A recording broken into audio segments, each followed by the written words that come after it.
at the end of the game, they're going to hand out one of these new ones. And you're going to see the owner pick them up. 92, 1993, and 1995. And if you turn around over here where Gary is and Kyle is, these are all frames that the players He got like real autographs. So many tomorrow, in his house. we have. Hi. It's the press room. We'll get everybody, or most of you guys, we'll get up there and get a photo. It's cool, huh? Yeah. Everybody can sit. Every week, he'll be in here usually on a Tuesday or a Wednesday, and all the sports writers are sitting here, and all the local TV stations are set up in the back. Banner up there. That used to be at our old training facility, and it goes back to the mid-1980s. Wherever that banner used to be put, that's where the press conference used to be held. So the building was built in 2014 and finished in 2016. I think that mirror is really cool. Vision. It's going to be our new football coach at the University of Colorado. And Michael Irvin, broadcasting again. Yes. Again. This is where they practice. All right. Again. Hey, that's Dr. Pepper's headquarters. And you can see up there it says Dr. Pepper and Keurig. Keurig makes coffee. I drink a lot of coffee. I drink. Well, this is the Ken dolls. These are all famous players with uniforms over the history of the Cowboys.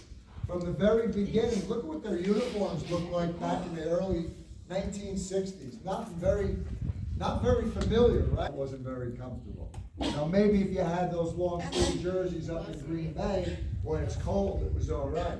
But we changed the uniforms because TV used to be two colors back then. The color scheme to the way it looks today. I have one. You got one of those? Yes.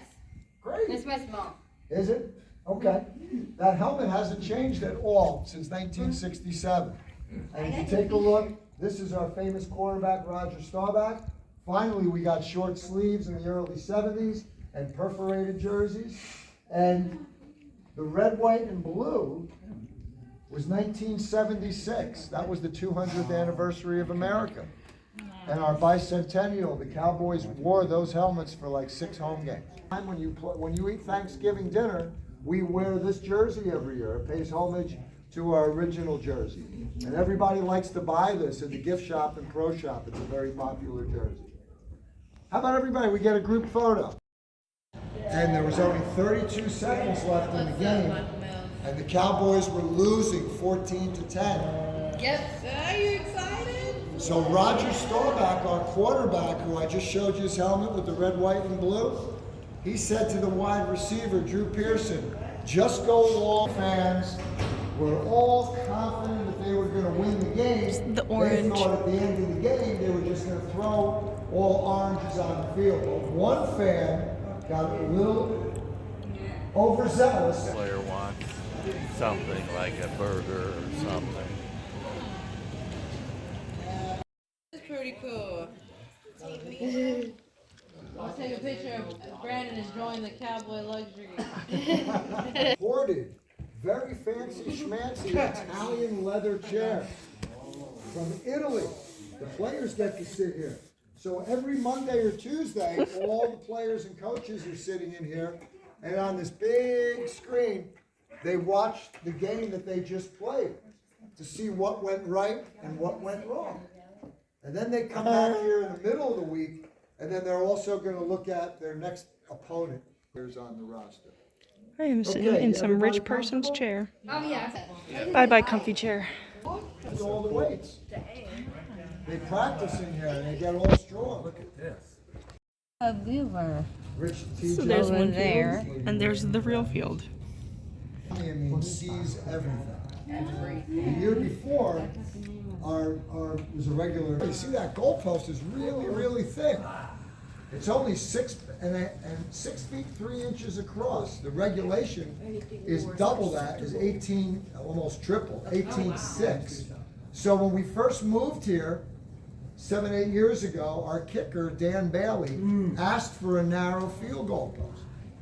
his theory was if I can hit this, you know, a tiny one in practice, I can probably close my eyes and hit one in a regular game. Where when they have college players coming in here, after the combines, they bring them in and they do all kinds. Okay. This is where they draft.